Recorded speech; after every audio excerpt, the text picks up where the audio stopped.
So, sorry for the dogs in the background. We had a new neighbor move in next door.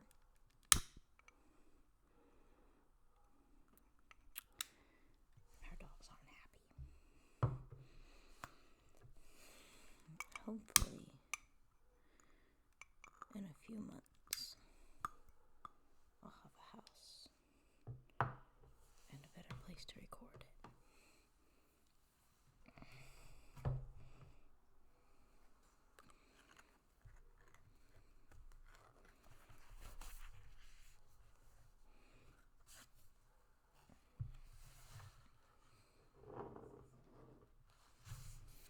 Chapter 4, Poltergeist.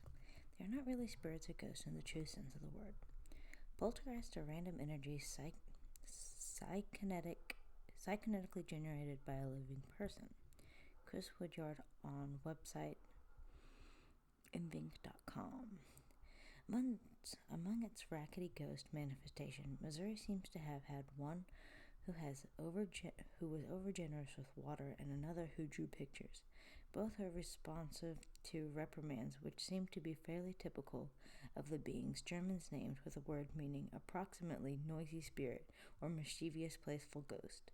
The doings of these entities usually seem pointless and silly, like the antics of many young boys. Households afflicted by poltergeist, say the investigators, usually contain a troubled teenager or two. What adolescent is not at times frustrated with parental restraints and angry at the whole world? We're told that these intense emotions somehow cause objects to move around, or they can create strange sounds and smells. Many poltergeist causes have been resolved when young people were caught in the act of deliberately staging odd occurrences, even setting fires. Occasionally, poltergeist activity seems to start simply and become complex and dangerous. Such a progression was recorded in the book Possession, a non-fiction account of events that formed the basis for the novel and the movie, both called The Exorcist. Some poltergeists seem to be minor facets of a haunting that has other mysterious activity. For instance, the Lemp Mansion in St. Louis has poltergeist activity, in addition to reports of at least one apparition and a number of puzzling sounds and sensations. Some of the most common dilemmas in the Lemp House, now that it's a popular restaurant and a bed and breakfast, are non-threatening and at times amusing. Objects sometimes seem to move about under their own power, or to disappear only to return up later in unlikely places. This is routine poltergeist stuff, but no teenagers have inhabited the Lemp Mansion on a daily basis throughout its latest segment of history. Poltergeists are perhaps the hardest of all entities to categorize. Our stories about them are widely varied, and an expert in ghostliness might say most of these are not true poltergeist. A haunted church. Nobody connected with this story was willing to be quoted, but several have reported perplexing events in a small county church built in 1930s after a tornado destroyed its predecessor. The minister says that on Sundays, alone in the building, working on the church bulletin, he has become accustomed to a game of musical doors. He must move through several areas of the church to complete the steps of printing the weekly bulletin, and then distributing it to the place where the ushers expect to find it, with one copy going to his pulpit. Frequently he has found the doors he closed stood wide open when he next passed them, and the others he had just opened were closed tight. The church organist, alone to practice, has more than once made a hurried exit because of overwhelming feeling of danger, almost as if a voice were saying urgently, "You must get out of here. Come on, get out while you can." Could this be a ghostly prank, or perhaps remnants of the emotion left over from the day of the tornado? The custodian says work equipment often seems lost, but then appears in sudden, surprising places. He's never surprised to find Sunday school supplies dumped on the classroom floors. Once during an area-wide gathering of women's missionary groups, a visitor approached the minister and asked him, "What's going on here? All day I've been seeing movements at the edge of my vision, but when I turn to try and see clearly, there's nothing. This is really spooky. What is it?"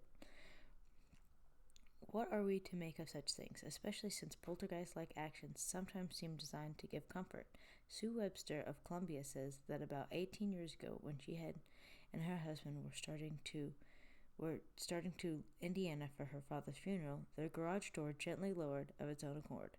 Neither of them had activated it, and their home was not located where someone else's device could have done so.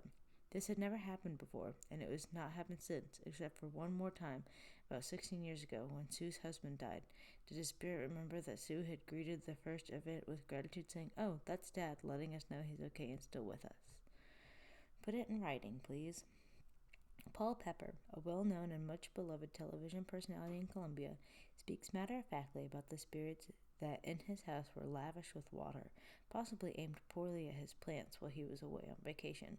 Pepper felt he had his house plants set up ideally for survival during his absence, but had arranged for a neighbor to check in on them. He was dismayed returning home to find his sink running over with water and a great deal of damage done to carpets. Pepper knew he had not left his water running, and could not imagine the vandals would have stopped with only one destructive act. None of his belongings were harmed or missing. The neighbor said she had not turned on any faucet.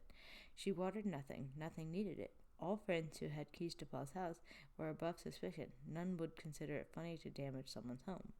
Next time he went on vacation, Pepper left a note on the kitchen counter. "Dear Poltergeist, have a good time, but please don't do anything destructive. Thank you, Paul."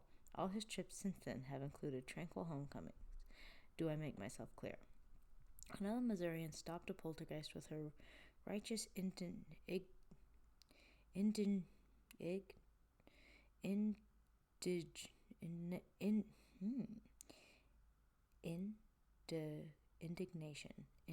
goodness gracious, I couldn't say the word, sharply expressed. She is Melinda Ryden Slinger of Hallsville. When she and Keith Hawkins moved into one of the oldest houses in town, one that had been surrounded by farmland when it was built, a few friends warned of its reputation for being haunted. Then a workman had told them, "There's something here." A friend who had come while the couple was gone told them, "I sat down to wait for you, but a strong feeling that I wasn't alone and that I wasn't welcome." The spirit never manifested in the house, in the house's human residence. The spirit never manifested to the house's human residence in any alarming way, but things were moved around a lot. For instance, Keith describes a cup and saucer from a collection housed on an open shelf. One cup and one saucer appeared in the middle of the floor, cupped neatly in saucer, both unchipped. This would have been impossible if some shock or vibration caused them to fly off the shelf, he said. In the old Hallsville house, the couple heard unexplainable, aimless sounds, one being like soft rope slashing against an upstairs window pane, yet no tree branches were within reach of the window. Small handprints appeared on freshly washed windows, even as the couple worked. Melinda sometimes felt a tug on her shirt tail, the kind of demanding child might make to get attention. The two searched their property's abstract and the memory of Hallsville elders, looking for clues as to what ghost-making event might have taken place in their house. They found nothing. Nobody knew of a child who had died there suddenly or tragically. Melinda and Keith grew accustomed to their playful guest, whom they felt sure was a young boy, and even became rather fond of him. But then something more remarkable happened. Before the couple moved in, all the walls had been freshly painted, including those inside closets. They'd packed one closet tightly with the movers' boxes that could wait indefinitely to be opened. The closet was so full that nobody could possibly have squeezed into the back wall and found space there to do artwork. Yet, when the last box was finally taken out, there on the wall was a simple childlike drawing of a rabbit.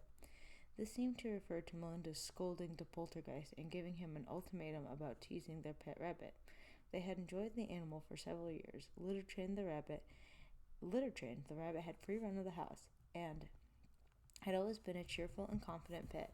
Gradually, in their new home, she grew hyper-alert and nervous, often thumping her feet in panic. Her appetite declined, and she was usually hiding when they returned from work. To the couple, this seemed like behavior that would only result from relentless teasing. Melinda could not stand the thought of their helpless and innocent little pet being confined all day with an inescapable tormentor. "So I went through all the rooms of the house," she says, talking out loud, telling her guest that he was welcome to stay with us as long as he wanted, but if he stopped teasing the rabbit. If he didn't stop, I told him we'd get whatever help we needed to throw him out.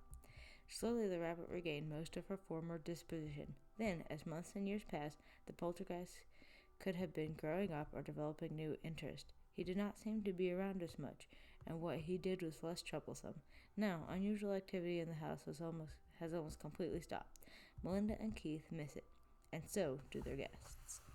The case of the homing gloves. Case of the homing gloves. Gracious. One Missourian who asked for anonymity had an unforgettable experience one holiday season with some gift gloves. It was 1966, and he was recently bereaved of his father. The year before, the man whom we'll call Carl had been touched and pleased with a handsome pair of gloves his parents gave him. These seemed a precious link with his father, and he was careful to preserve them. When he went home for the family's first Christmas without his father, Carl and his sister were delegated to get a tree from a nearby lot. He decided to take his gloves off, even though it was cold. I had some experience of what cedar sap can do to leather, he said. I remarked this to my sister, and she saw me throw the gloves into the front seat. The siblings got their tree and took it home, and the evening was devoted to quiet festivity. Next day, Carl started to drive somewhere and needed his gloves. To his great surprise, they were not in his car. He searched the driveway and the house, then drove back to the Christmas tree lot to see if his gloves had fallen out there, and perhaps been turned in. Back in his mother's house, he looked again in the hall, and every possible place he could have dropped the gloves. I'm not an absent-minded person, Carl says.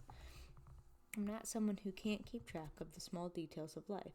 The rest of his visit was saddened by the fact that he had lost something cherished as a reminder of his father. He felt very guilty for letting this happen. But back at his own house, Carl's first move was to take off his overcoat and hang it in the hall closet. There, on the shelf where he always put his hats and gloves, were the missing pair. What explanation could there be? He asked. My mother and sisters both knew that I drove down there wearing those gloves. I felt just like I had when I was a child, and my father lovingly picked up toys I had left lying about and put them away so they'd not be ruined.